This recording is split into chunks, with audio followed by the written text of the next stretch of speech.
So hello guys, today we'll learn daily Marathi sentence speaking in kitchen, especially for females guys. We'll see some examples in Hindi, Marathi and English also.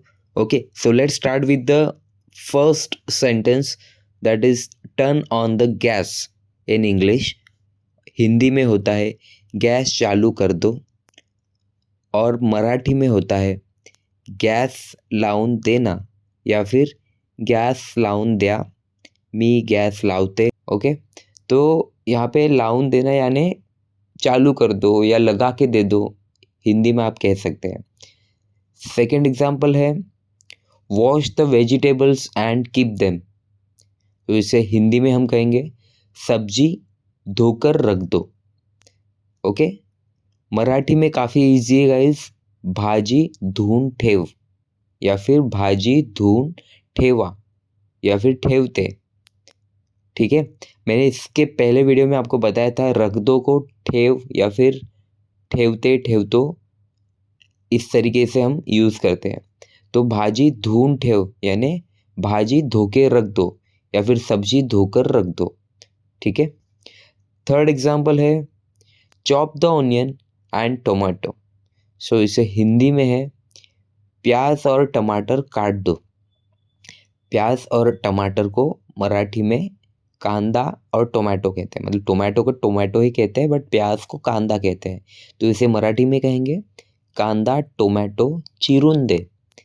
चिरून दे, चीरना यानी हिंदी में भी आपको पता होगा चीरना यानी कुछ काटना ही होता है, तो उसे हम चिरून दे मराठी में कहते हैं. तो ये थोड़ा वर्ड आपको याद रखना होगा, आप यूज्ड टू गए तो आप इजीली ये भी बोल पाओगे कांदा टोमेटो चिरून दे. या फिर और भी कुछ कड़क चीज़ जब भी आप कट करते हो तो उसको चिरून दे ऐसे कहा जाता है. ओके, उसके आगे है पास द सॉल्ट प्लीज़. हिंदी में कहेंगे ज़रा नमक आगे कर दो या फिर थोड़ा नमक दे दो. तो इसे मराठी में कहेंगे मीठ ज़रा पुढे कर. हिंदी में है ज़रा नमक आगे कर दो. नमक को मराठी में मीठ कहते हैं, ज़रा को ज़रा ही कहते हैं हिंदी में. पुढे कर यानी आगे कर दो, आगे को पुढे कहते हैं. ठीक है, काफ़ी इजी है गाइस. उसके आगे का सेंटेंस भी इजी है heat the water and keep it ready. तो इसे हिंदी में कहेंगे पानी गर्म करके रख दो. मराठी में कहेंगे पानी को पानी, गरम को गरम, करके रख दो को कहेंगे करून ठेव. इससे ऊपर भी एक एग्जाम्पल मैंने आपको बताया था, ठेव को रख दो कहते हैं. तो पानी गरम करके रख दो, इसे मराठी में कहेंगे पानी गरम करून ठेव. रख दो को ठेव कहते हैं. ओके, नेक्स्ट सेंटेंस है इज द पैन हॉट यानी क्या तवा गर्म हुआ. इसे मराठी में कहेंगे तवा गरम झाला का. ओके, तो ये झाला का, झाला मतलब हुआ क्या. कभी हम कुछ होता है तो कहते हैं क्या हुआ यहाँ पे, तो वैसे ही काय झालं मराठी में कहते हैं उसको, हुआ को झाला कहते हैं. तो आपको कहना है तवा गरम झाला का या फिर कुकर गरम आहे का या फिर पैन गरम आहे का. ठीक है, इस तरीके से मतलब तवा गरम है क्या, तवा गरम हुआ क्या, रोटी गरम हुई क्या. तो उसको कहेंगे चपाती गरम झाली का, झाला झाली. ठीक है. आप उसके आगे है check if the chapati is puffing. तो इसको हिंदी में कहेंगे देखो क्या रोटी फूल रही है. मराठी में कहेंगे चपाती फुगते का पहा. फुगते मतलब फूलना. ओके, तो हिंदी में कहते हैं देखो क्या रोटी फूल रही है, मराठी में कहेंगे चपाती फुगते का पहा. रोटी को मराठी में चपाती कहते हैं और पहा यानी देखो. ठीक है. नेक्स्ट सेंटेंस है इज द राइस कुक्ड. तो इसे हिंदी में कहेंगे क्या चावल पक गए.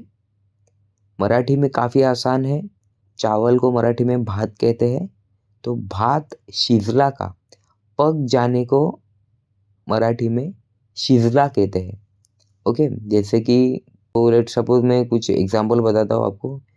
दाल पक गई है, तो मराठी में कहेंगे डाळ शिजली आहे. ओके, शिजली. ओके, नेक्स्ट सेंटेंस है put the milk to boil, तो उसे हिंदी में कहेंगे दूध उबालने के लिए रख दो, और मराठी में कहेंगे दूध को दूध, उबालने को मराठी में उकळणा कहते हैं, मतलब उबालना, उकळणा सेम है काफ़ी। तो मराठी में कहेंगे दूध उकळायला ठेव, उबालने रख, ठीक है। दूध उबाला क्या, मैं एग्जांपल बता रहा हूँ आपको दूसरा। दूध उबाला क्या, दूध उकळलं का। ओके, तो इस तरीके से आपको याद रखना है ये वर्ड। नेक्स्ट सेंटेंस है वॉश दिस यूटेंसिल, तो आपको हिंदी में आएगा यह बर्तन धो लो या फिर धो दो। मराठी में होगा हे भांड धुवून दे, बर्तन को मराठी में भांड कहते हैं, भांड। ड के ऊपर जो बिंदी है वो वर्ड को भांड इस तरीके से प्रोनाउंस करते हैं गाइस। ओके, और धो दो को मतलब धुवून दे। आपने आपका शर्ट धोया क्या, मराठी में कहेंगे तुम्ही तुमचा शर्ट धुतला का। धोना यानी धुतला। इसके बाद जो सेंटेंस है वो है adjust the gas flame, Hindi में आप कहेंगे गैस कम ज़्यादा करो। मराठी में काफ़ी आसान है, गैस को गैस कहेंगे, कमी जास्त, कम ज़्यादा को कहते हैं कमी जास्त, ठीक है। बाकी सब सिमिलर है गाइस, गैस कमी जास्त कर, कम ज़्यादा को कमी जास्त कहते हैं। और लास्ट सेंटेंस है serve the chapati in the plate, Hindi में आप कहते हैं रोटी प्लेट में निकाल दो। मराठी में काफ़ी आसान है, रोटी को मराठी में पोळी कहते हैं या फिर चपाती भी कहते हैं। तो अगर आप पोळी कह रहे हैं तो पोळी ताटात काढ। ओके, तो प्लेट को मराठी में ताट कहते हैं, ताट।